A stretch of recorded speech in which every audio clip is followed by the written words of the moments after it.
about the, high definition. I have a voice for radio and a face for radio as well.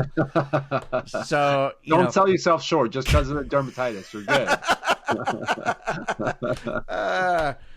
Phil, thanks for coming on the show, brother, man. I really appreciate you coming on, and I think it's really going to be a good show because we've got so much to cover. Absolutely. I think there's a lot. There's a lot of momentum right now. I think with what we're doing, and I think it's kind of the perfect time to start injecting this even more into the community. So to me, it's an absolute honor to be on Mentors for Mill. Mentors for Mill is something that I've been following for long enough to know that when the opportunity came up, that it wasn't even a question. Wow, that's just like blows my mind. So, I've probably mentioned this on other episodes, but we started this thing out, and there were 3 or 4 of us that were regulars. And when we started this whole thing, it was a guy named Rudy who helped me really kind of kick this thing off. And Rudy's gone on to other things. Occasionally he might come back, but he and I, when we'd get like 30 downloads, 100 downloads, we were like, dude, 100 downloads, and it's like, and the thing is that today we probably don't focus on the number of downloads. It's just, we get that one message that comes across, whether it's an email or a text message or a direct message on Instagram or Facebook or whatever social media platform. Yeah. And it just like sets it, it's like, all right, that's it. That's something that took me a while to really understand. When we started, I'd post a picture and we'd get maybe 20 likes, 25 likes, and I'm like, well, is this worth it? Is the energy we're putting into worth it? Is this movement going to gain momentum? But then we'd get that message and it would say, hey, I needed this today. Yeah. Like, you saved me today. Like, yeah. Now we get messages like, look, I put a gun in my mouth last night, and because of something I read, that you wrote, even if I got 100 likes as opposed to 1,000 likes, that doesn't even matter to me anymore. You get, just like you said, you get that one message. You get that one message that says you changed my life, and it's all worth it. Nothing else matters at that point. So we have amazing people who support us on Patreon, and patreon.com. I don't know if you've ever heard of that, Phil, but in Patreon, we have a Mentors for Mill site, and one of the individuals who is one of our biggest supporters contacted me at one time asked for my phone number. I don't normally give that out. He contacted me, and we talked for, I don't know, probably 30 minutes or an hour. And what he said was there was a particular episode where he was at that stage and he listened to an episode of ours that changed his life. Yeah. I mean, you're talking about for you as far as like, a photo, a message, which you have amazing messages, by the way. Thank you. Yeah, no, it's deep, it's thought provoking, but when you hear that as well about a podcast and something that somebody said as a guest or one of us said, it just blows your mind, and it makes you feel like, all right, all the hard work and extra time that you do, because, like you, we don't get paid for this, and we're doing this a lot of on our own dime and the whole bit. And it's really trying to help the community. Yeah. And when you get stuff like that, it's really amazing. Yeah, the wildest thing is that you don't think about, or I don't think about at least, I'll spend hours and days, writing something and curating something. But then all it takes is to be in a yoga class, for example, and I'll say one thing, and that one thing gets through to the right person. They come to me afterwards and they say, you turned it around for me. Like all the work I put in compared to something that I just put out there from the soul, from the heart, and it changes someone's day, someone's world. And I think that's what matters. Like that's the good stuff. I want to get back into maybe the deep part, because you do have some really thought-provoking posts, like I mentioned, and sometimes you're a poet and sometimes you're just more of what comes from the heart and what you're thinking at the time frame. And it could be while you're down range, it could be whatever the case may be that comes into your head that gives you you set your purpose and you lay it out there, and you can really feel it from your heart. Is this something that you started, were you in like theatrics or whatever in high school or something of that nature that led to this point? What got your artistic juices flowing? So it's actually a funny, kind of long, so I'm going to give you the abridged version of the story. Yeah. So a fefew years ago, I wanted to be I went to college. I said I'm going to be a business major because that makes sense, right? Like Yeah. it just seemed like the right thing to do. I went to college, always wanted to join the military, but in my family, my parents always pushed me to school. I went to school. I spent 3 weeks in business school and I said, this isn't for me. So I said, what do I want to do? I want to write the next great novel. I want to be the next Hemingway. So I spent a couple more weeks in creative writing. Dropped out of that school. Went to a different school. I spent a couple weeks in creative writing, and I said, "Well, this isn't me. I'm a failure at this." So now I'm two failures down. So then It's still in school. yeah, That's still that's a good thing, right? yeah. So I'm still above water. Like, don't get me wrong. I mean, Yeah. in the meantime, I'm still, bouncing at 3 different clubs at night in the heart of Boston, knocking heads when I can. But in the Oh, yeah. meantime, I'm trying to become this poet. I found photography after that, and I said, wow, photography is great. This is what I want to do. Market crash in 2009. I said, all right, now I'm a failure at photography. So I got to figure out the next step.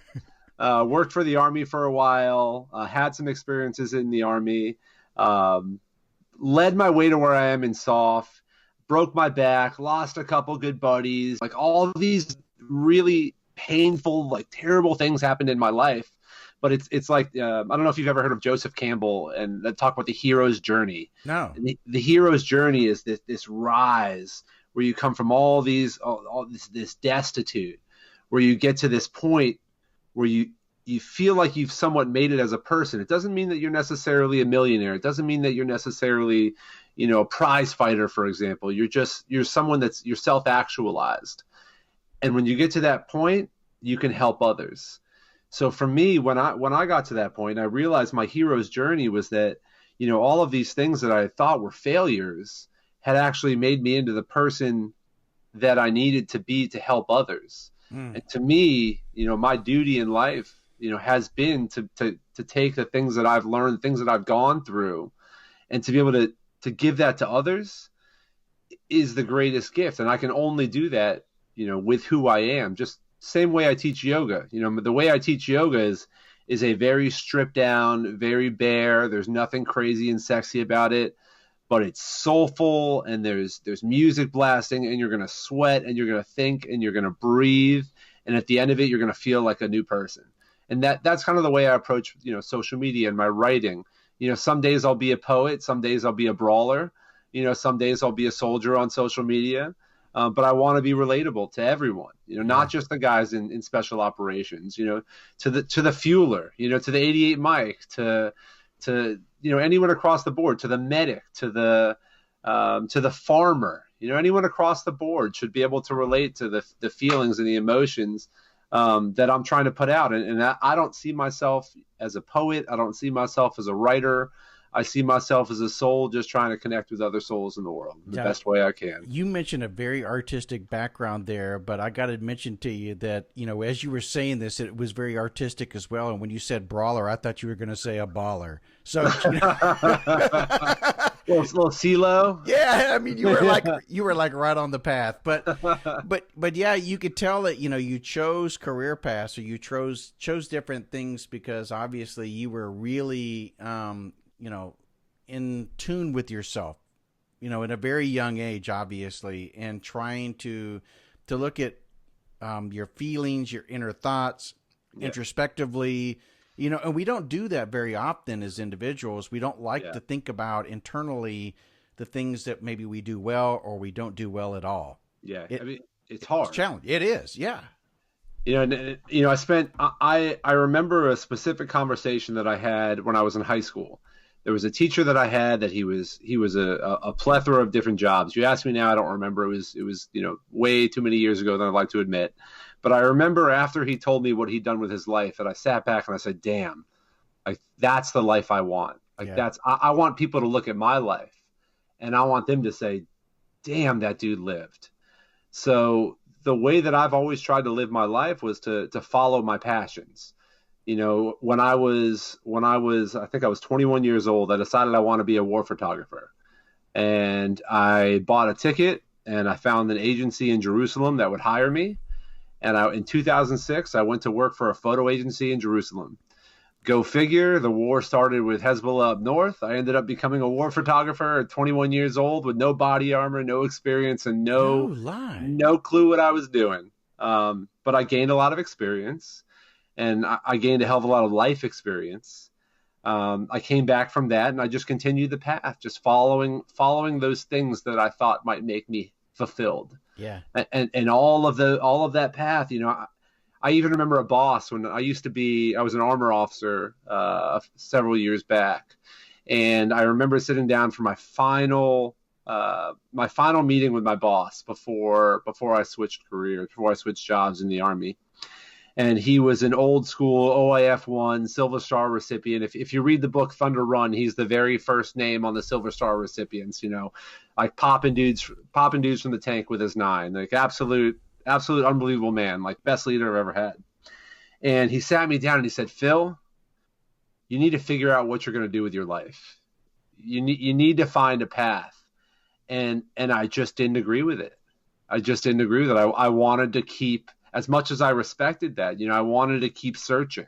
I wanted to keep searching for that thing. And it wasn't until I found American Yogi, until I found this path, that I felt like I truly found my legit purpose for life, if that makes sense. It does, but yet it doesn't, because I want to get to what led you to that point. So you switched career paths, but there was a journey, obviously, that had taken place here that led you to the point of which you were obviously grounded. You were an individual that was artistic. You wanted to look at ways to explore yourself and get in contact. I totally understand that piece of it. Yoga is by far a great way. Meditation, those types of things, absolutely, to get in touch with your inner self. But there's something that also led, when you went down a path, especially with Soft, that led you to the point of which you felt like, all right, not only do I need this, but there are others, right? 100%. Yeah. And honestly, I would say that's a harder path. After I joined the Army, I was in the Cav, and I went through an incredibly hard stretch in the Cav. We had a year of training where we lost 3 different soldiers.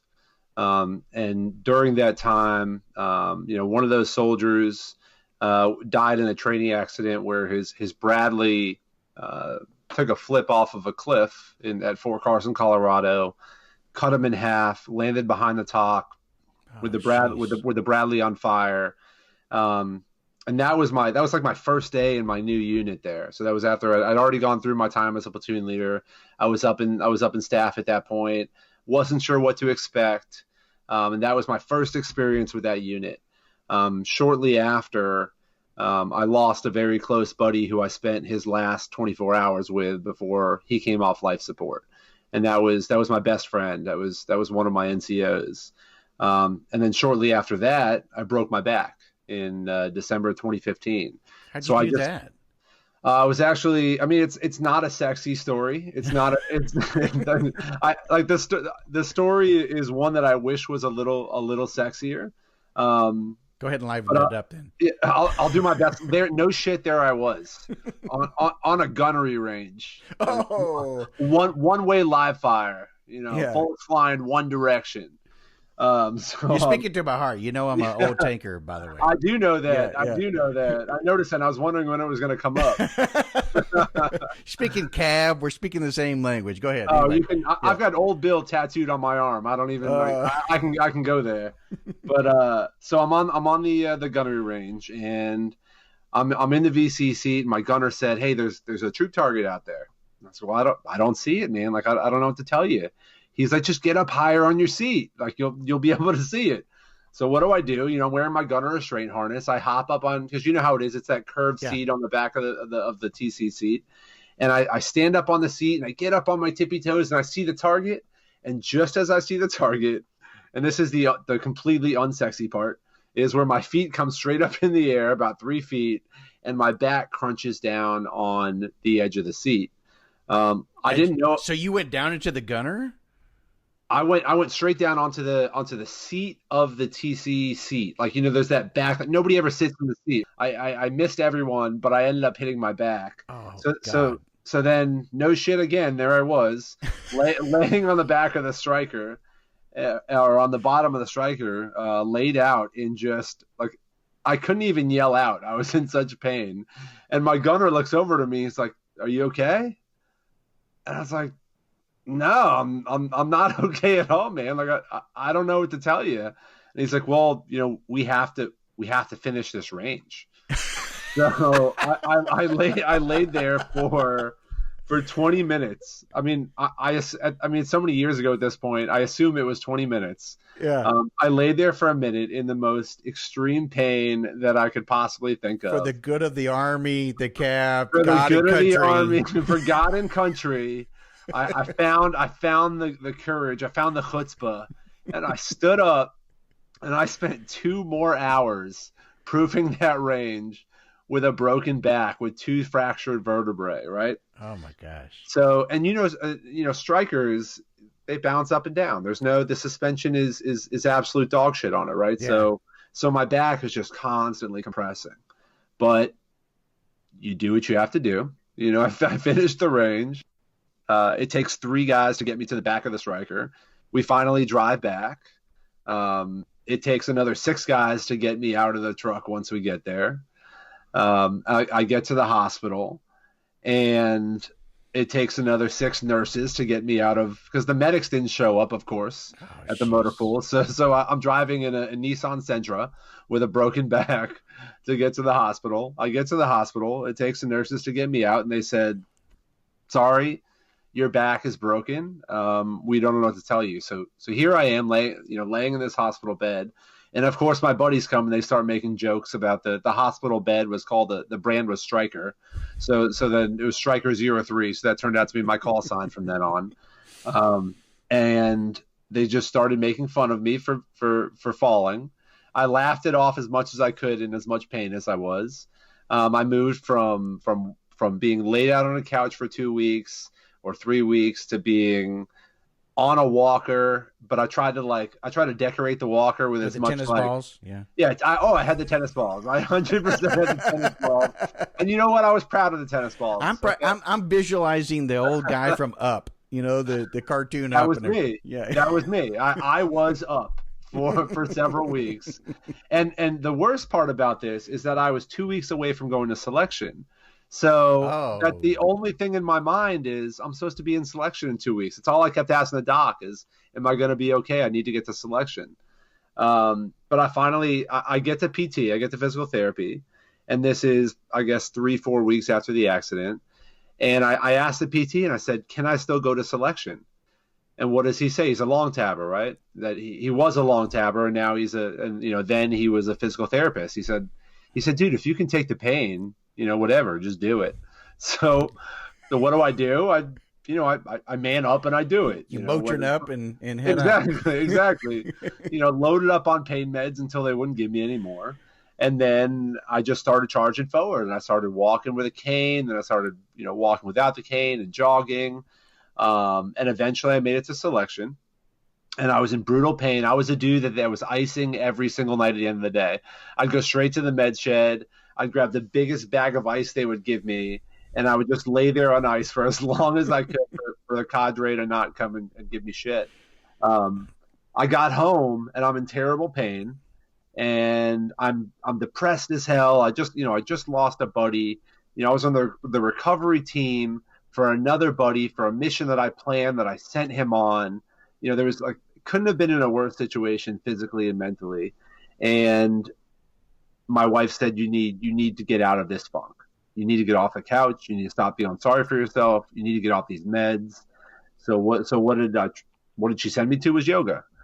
So that's when I tried yoga, and it was the first time in my life that from all the pain, I spent years angry and fighting. In my younger years, all I wanted to do was get into fights and raise hell.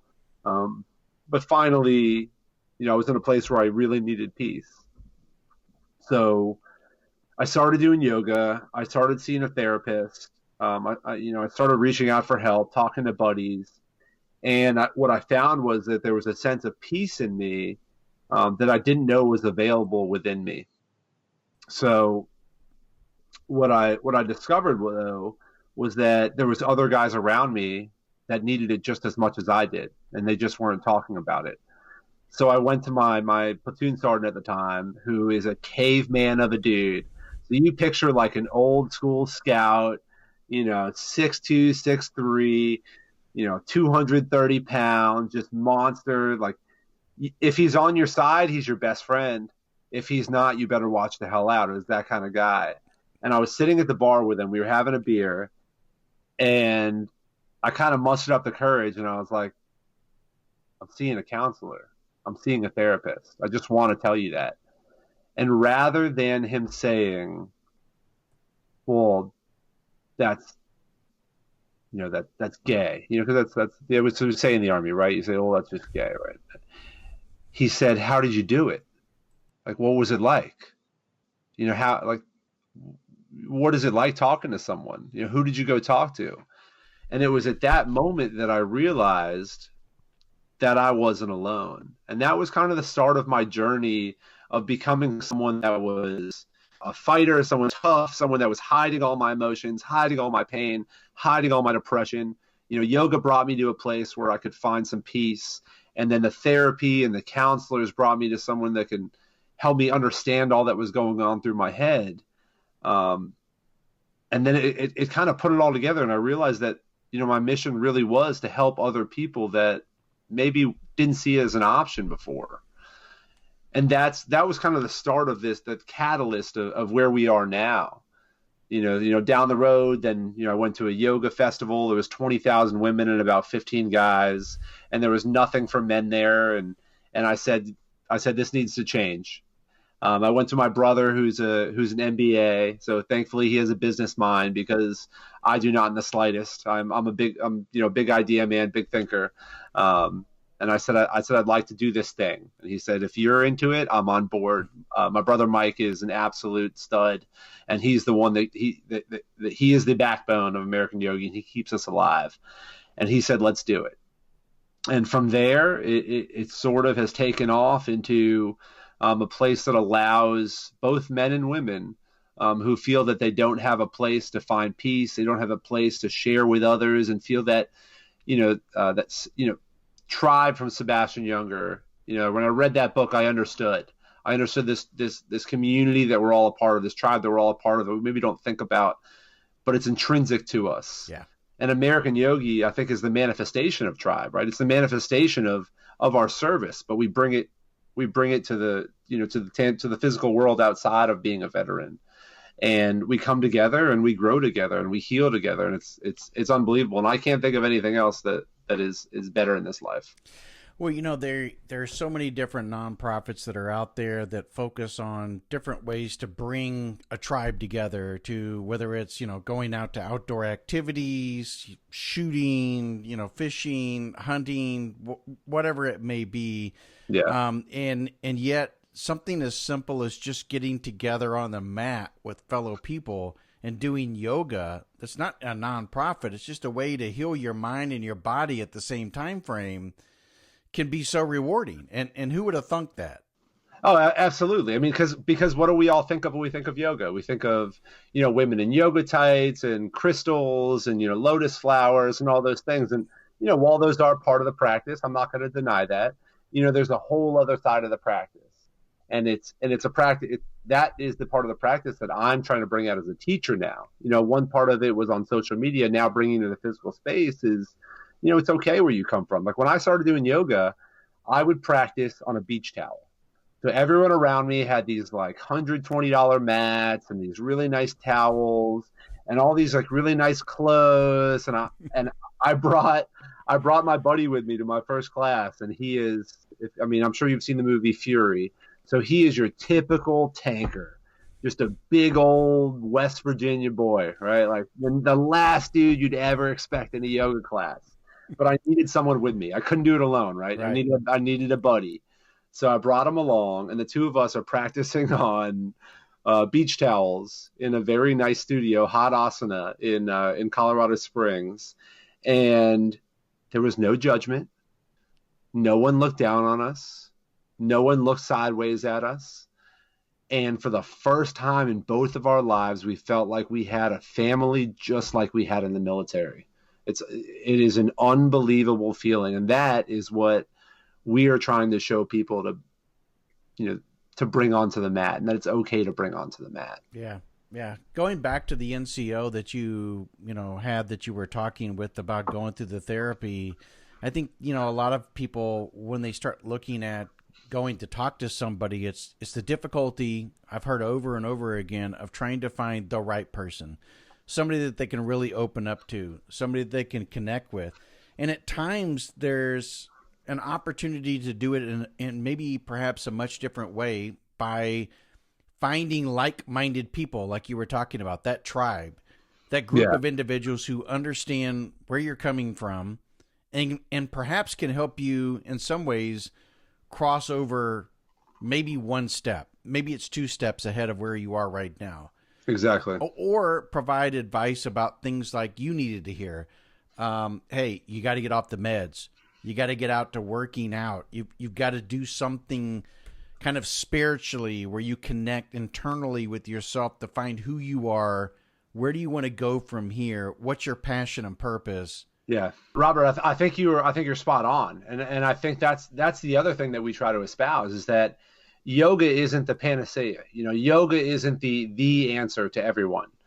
Some people may get on the mat and say it's not for me. Yeah. I one of my gunners to this day. He's a big old country boy, and he has told me very bluntly that he will never do yoga, that he will never set foot on a mat. And I told him, I'm okay with that, but I want you to read what I'm writing. Yeah. I want you to try to connect with what we're trying to create, and that he will do. Maybe it's not yoga. Maybe it's rock climbing. Maybe it's running. Maybe it's surfing. Maybe it's shooting. Maybe it's 3-gun. Whatever that thing is. What we're trying to espouse is to find that thing, pour yourself into that thing in that one-minded way, where for just a few minutes of a day, you're focusing on just that one thing. And when you do that, you find presence. And when you find presence, you find peace. Yeah.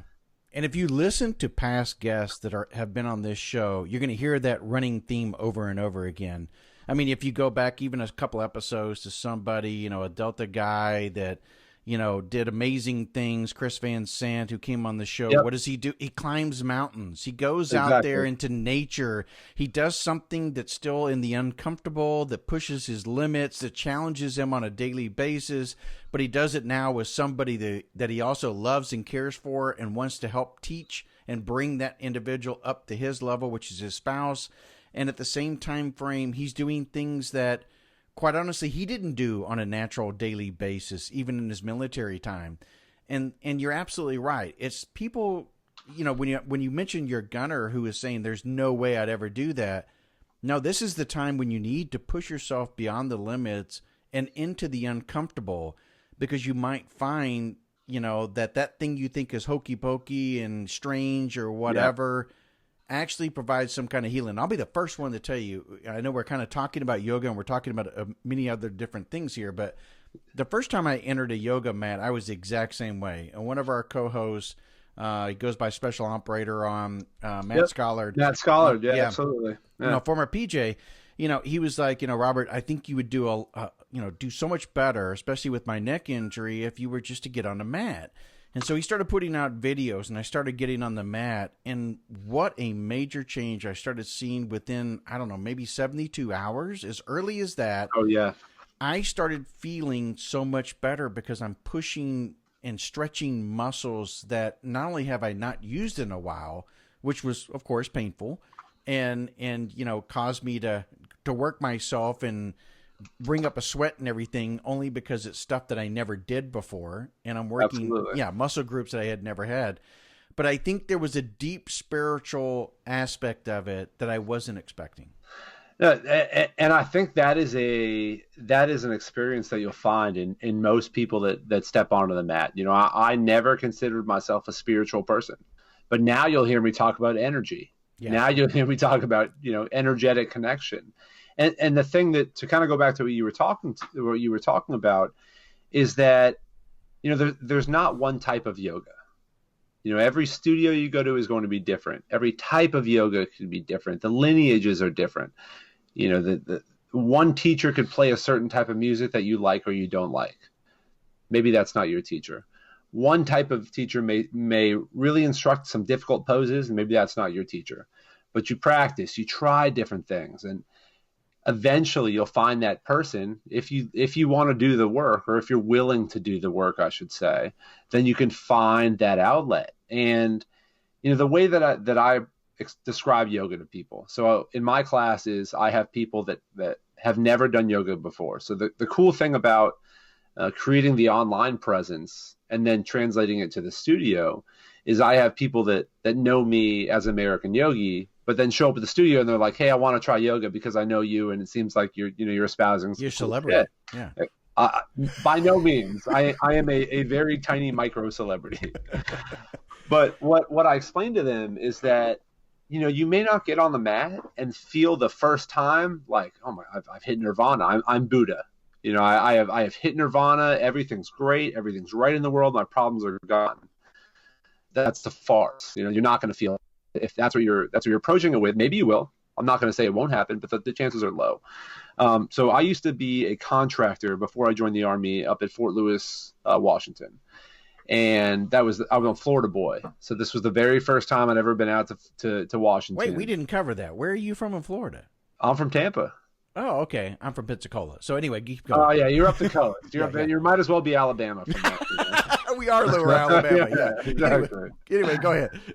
So when I got to Washington, and I was a contract. I was actually the sole contract photojournalist for the Army at the time, which sounds really sexy. Was not at all. I was covering FRG events, so it was not the exciting time that you might think. I mean, I hung out of a few planes and I covered a few jumps and whatnot, but that, other than that, was not sexy.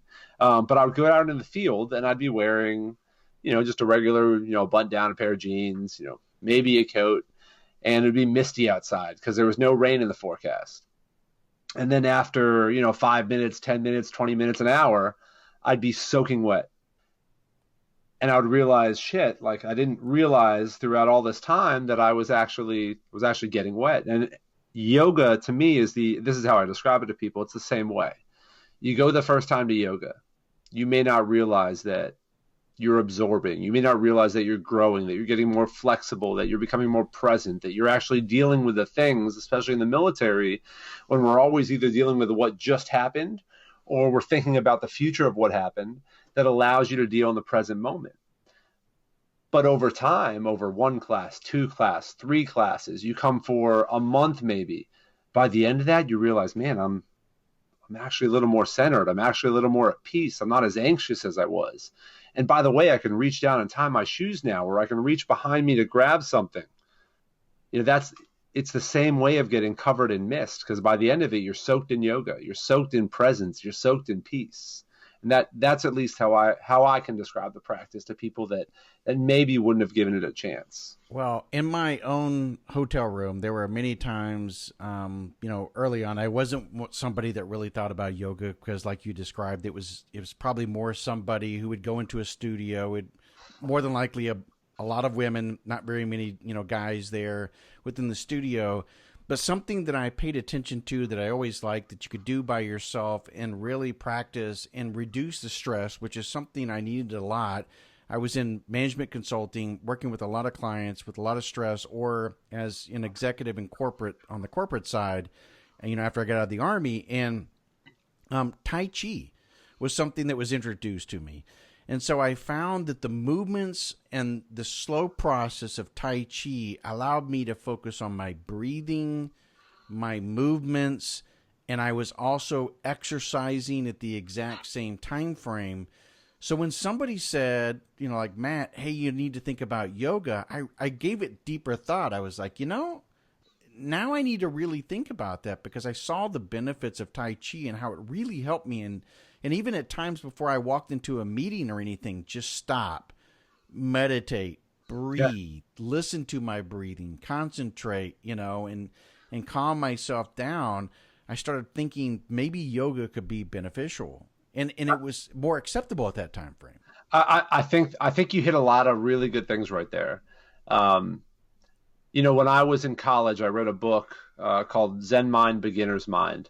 by Shunryu Suzuki, right? And it was part of a Eastern religion class that I thought it was a blow-off class. I thought, oh, this will be easy. I'll take some acupuncture. Like I'll learn about some herbal stuff. And, maybe it'll be interesting.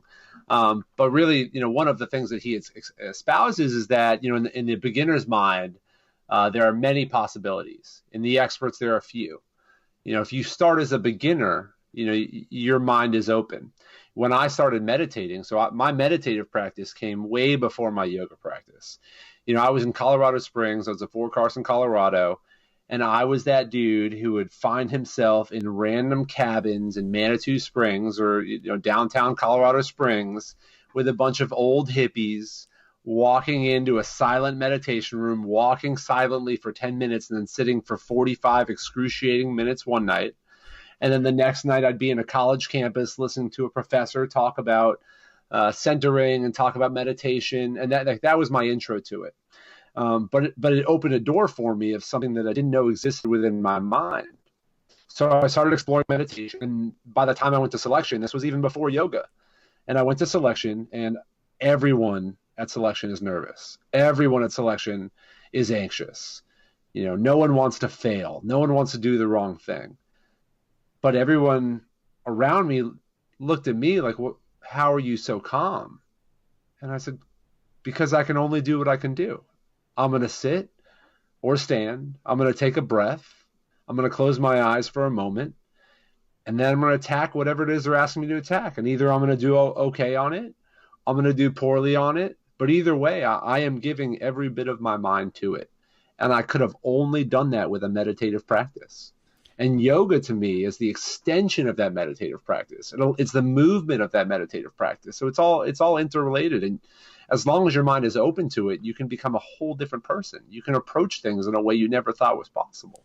We talked very early on about post-traumatic stress and, finding yoga and tribes and ways to meditate and those types of things to help with those instances, where you feel like, things are not you're not in control. You're no longer in control.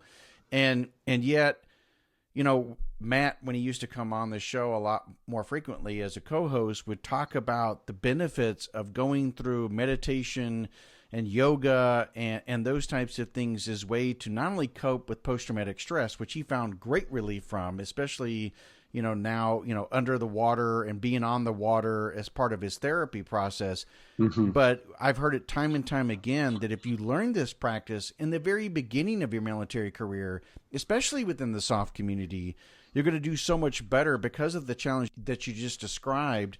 And especially, in stressful situations where we are always taught, before you hit the target, about the breathing, about calming down, about, calming your breath before you squeeze the trigger, the whole thing that we're, every bit of it. But everybody looks at it though. And if you tell them, Phil, we're talking about meditation and yoga, the first thing they'll be thinking of is, you're full of it, man. I ain't doing that stuff. You're not getting me on the mat. Yeah. So, I think, so you brought up three things for me that all three things I want to address. Okay. What's amazing is you're sparking these things that I have been thinking about for years. So it's amazing to be able to actually to have a platform for these. I went to Griffin Group a few years ago. So, we were doing a pistol course. It was a concealed course. We did all kinds of work with absolute professionals, ex-SWAT, ex-police. And we got onto the range and they start talking us through their methods. And what did it turn out to be? It was yoga. It was meditation. It was visualization. Well, looky there. And it snuck in, right? Yeah. And so we don't realize that a lot of times, like some of the most, the experts in this community, some of the most proficient operators in our community are ones that are practicing these things, without truly knowing that they're practicing mindfulness and meditation. The other thing that you brought up was PTSD. And I think a lot of us deal with post-traumatic stress, whether we're in the military, whether we're in, an EMT, whether we're, a doctor, a medic, whether we are a regular person that's been through a really hard time. Yeah. Military sexual trauma is another one. That's a huge one. Trauma. Yeah. That's an absolutely huge one. And honestly, talking about military sexual trauma, like that's a whole nother wormhole, because that's something that the longer I've been in my career, the more that I've learned that we need to address it. The more women that I've spoken to that have been through it. But the PTSD aspect is, while yoga, while meditation is a way, it's not the end all. It's, we need to deal with it. We need to talk to therapists. We need to talk to those that can help us unpack and process that. I will say, I will be the first one to stand up and say I don't have all the answers. Yeah. I still deal with a myriad of issues, from post-traumatic stress, from depression, from anxiety. But what yoga gives me is a way to start dealing with that. But I also see therapists. I also see psychiatrists. I also talk to friends that can relate. I have a buddy in 7th group that went through a couple really tough deployments in Afghanistan. And I'd known him since he was a cadet, the youngest and the wettest behind the ears, to someone that needs some help. And, we realized that we need to talk to each other. And there are many methods to deal with PTSD, and there's not a magic bullet. But yoga is definitely a way. And then on the last point that you brought up was from the SOF community. The SOF community, what I will say, and what I love about the SOF community, is of everyone in the Army, where, I've been on the conventional side. I've even on our last deployment to Syria, we had conventional folks with us, and I taught yoga that entire deployment. I wasn't able to get a conventional soldier out to yoga with me. Oh, you didn't? I was going to say. I was not able to get a conventional soldier. But the great thing about SOF is I had team guys out with us. We had OGA, we had FBI, we had everyone we had CCTs with us. We had all these guys that had never done yoga in their lives. I had a guy who came up to me and said, "I can't meditate. I just can't do it. My mind wanders too much. I can't sit still." And I said, just give me a few minutes. Come sit on the roof with me. So we sat on the roof of the team house, and I walked him through a 90-minute meditation. So he meditated for an hour and a half. Wow. And he was blown away. He said it felt like 15 minutes. And then the next day, I had a handful more and a handful more. So by the end of the deployment, we had 20, a couple dozen guys out that were on the roof twice a week, doing yoga with us, despite the fact that anyone that walked by on the street was going to see us all doing yoga on the roof. Sure. Because they didn't care, because they needed it, because they knew it was good for their mental health, because they knew it was going to be the way that they were going to be able to get through their deployment. So that is the unique thing about SOF, that, in my opinion. Yeah. I'm not saying there's not conventional guys that do yoga. I know plenty of them, and they're all excellent guys, and they all have great practices. But I think that the SOF community is definitely a little more open, in my experience, to practicing. I have found the same thing. And so it's very odd when you think about that, because you would think it's the opposite, that the SOF community would be more that they wouldn't embrace it because, that's that, again, it's hokey pokey. It's that crazy stuff that's over there. It's not manly. I'm not going to get it. That's what a lot of conventional people, how they probably perceive the yoga, meditation, and everything, and even the SOF community not going into that. But we get people who contact us all the time that talk about, hey, why don't you talk more about conventional forces, or the whole thing. Well, we try to spread the love, the message that is out there from the SOF community is exactly the same thing from the conventional Army, if you pay attention.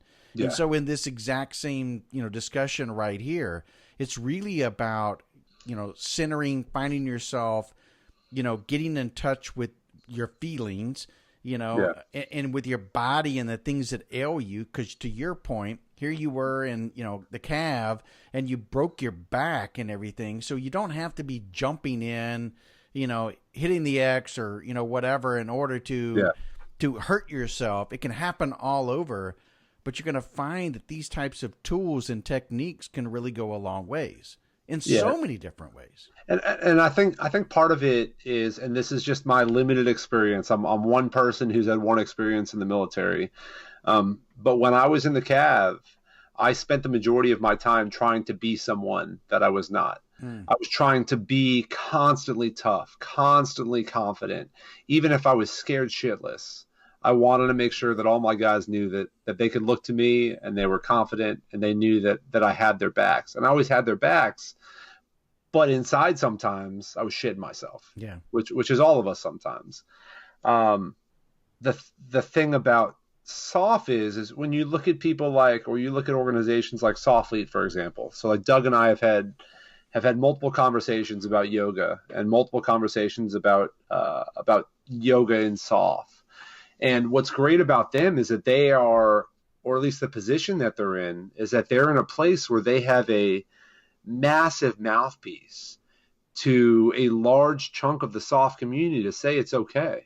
Mm-hmm. Whereas on the conventional force, it's a lot harder. You find a different population that's espousing yoga on the conventional side as you do on the SOF side. And I'm not saying it's right or wrong at all. I'm saying that there's a disparity. Yeah. And what's great about companies like Sofleet is that they truly are on, the forefront. They are, obviously they're a fitness organization. And don't get me wrong, I love their programming. I do their programming. I'm one of their athletes. I love Sofleet. But that being said, they're also perfectly fine with saying we do yoga. We're gonna wear jorts and we're gonna do yoga, and right. that takes a hell of a man to wear a pair of jorts and do yoga. And that makes it okay. I had a dog handler on deployment, Ethan. He was an amazing, amazing dude. And right after you had asked me to be on Mentors for Mill, I put it up on my story and I said, I'm absolutely stoked to be on Mentors for Mill. And he came to me and he said, don't worry about what anybody says. Don't worry about if anybody says anything about you being yoga, about you being, a yogi, I should say, or being in the yoga community. You go on to Mentors for Mill and you speak your truth and the right people will listen. And coming from a guy that I respected, coming from a guy that had been there and he had done that meant a lot to me. And that's how I knew, or that's how I felt, that the conversation was changing. Yeah. And I think that's what's incredible. And I think the longer that we have these conversations and the more that, people like me and you are having these conversations out loud to a wider audience, I think we're going to slowly start to see an incremental change. Yeah. Well, absolutely. One would hope. And I think that, there was a post, actually, I think I shared today on Instagram stories, and, this being, by the time we air this, it'll probably be like a week or so ago. So if you didn't watch it within the 24 hours of stories, unfortunately, you probably didn't see it. So that's a bad part. But at any rate, it was the Marine Corps is starting to embrace, even at times, as part of their physical regimen, yoga. And many of them, I'm sure, came kicking and screaming to the mat, wondering what it was. And I can remember those days, even when I would show up at PT, and there would be this person who's, that's got the boom box that's sitting there. Yeah. And all of a sudden, we're going to do this workout that she's going to, demonstrate, and we're going to follow. We got done and we were high-fiving one another and going, holy cow, man, that was a workout, Exactly. We weren't in the very beginning. We're like, "Oh, this is fun, yeah, whatever," and laughing at each other. But at the end of it, it's like, whew, out of breath, huffing and puffing, and we're like, "Dang!" What's funny is the first time. So we run a festival every year here in Southern Pines, North Carolina, and our very first festival was co-sponsored by Combat Flip Flops. So Griff came out. Yeah. So Griff came out and he said, "You know what? I bet you if we called it aggressive man stretching, we would get a lot more guys doing yoga." That sounds like perfect Griff, yeah. And I said, you know what, Griff? If you hadn't said it, I would use it. But it's yours, and you need to hang on to that one. But it's true. We've stole one of his sayings, by the way. We've said it often on the podcast that your network is your net worth. He said it on this podcast. I think he was on like episode, I don't know, don't quote me on this, 20 or something like that. He's one of our first guests and stuff on the podcast. And he made that statement. We've used it over and over again, but we don't always give Griff credit. But now he's in. Now Griff got credit today. So we're good. We've coined it, copyrighted it, stole it, whatever. No, I'm just kidding.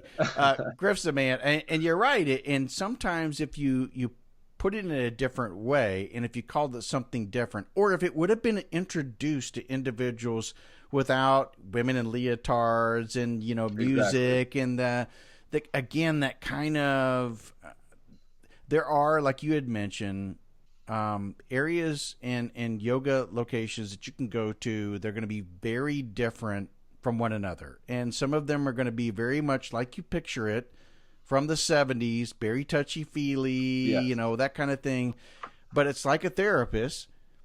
There are more out there. You got to find the right one. And in the same thing in this case, if it's not available in some place within your area that you can physically go to, Google and YouTube are your friend. I agree. I agree 100%. And honestly, so I never had the intention of teaching.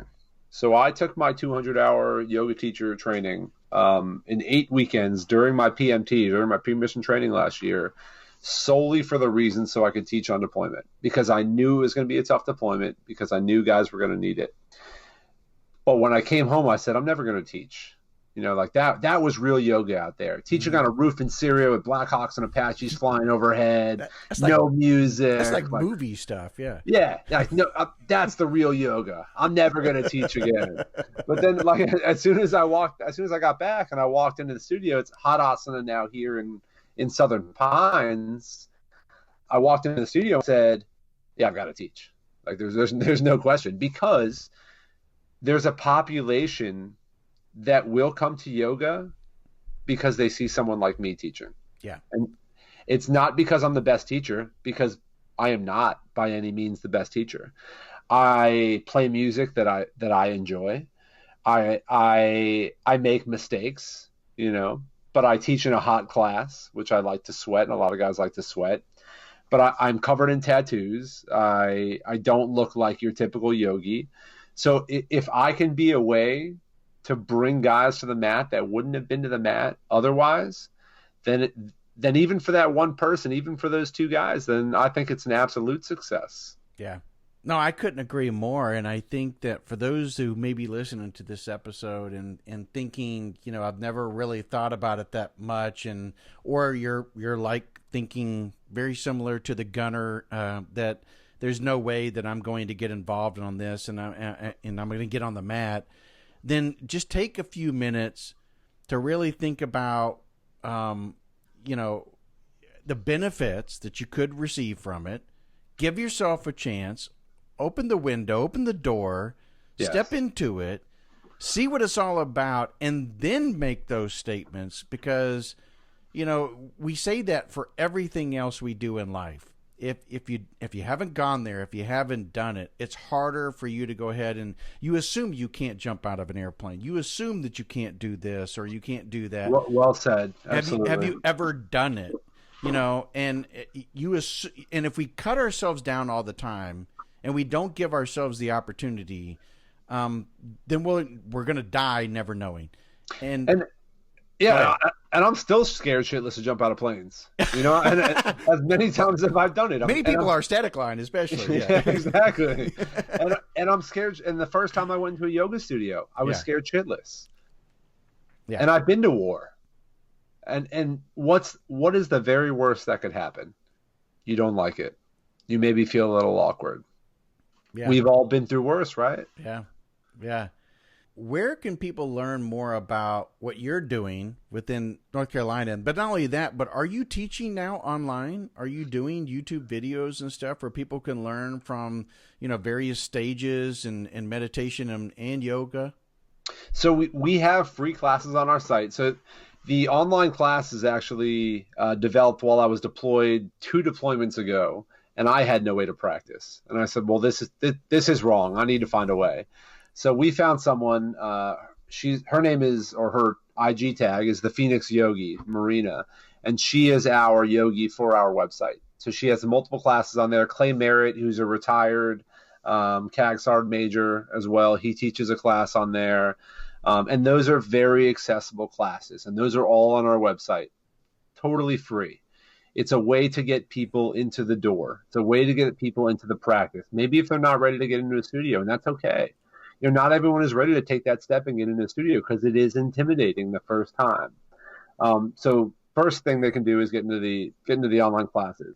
I also do teach in a studio here in Southern Pines. I teach at Hot Asana, HOTASANA, here in Southern Pines, and I have a Friday night class and a Sunday morning class, and I also do privates. We're teaching some of the guys from Guerrilla Group have been coming out. Brian Yep. Yep. Ryan's been coming out regularly, and I've seen the photos. If you read his post, you can see, just in a few classes from me, or it could be any yoga teacher. It just happens to be that he finds my classes accessible. He's finding a little piece. So I'm very happy to do classes in the studio. We're not ruling out doing classes online, like if I do live classes. We also do a yearly festival, which we're hoping to run again this August. And it is actually what we believe is the only 100% veteran-run yoga festival in the country. All of our teachers are vets. All of our vendors are vets. One of our instructors is on the online classes tab.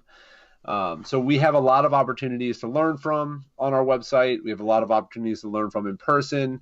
And then really the absolute best way to get in touch with us is on Instagram at Live American Yogi or at liveamericanyogi.com.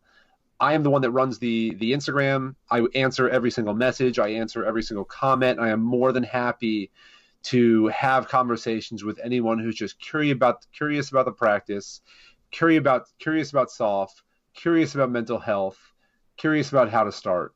So please do, anyone that's listening right now, please reach out to Live American Yogi on IG or liveamericanyogi.com and drop us a message.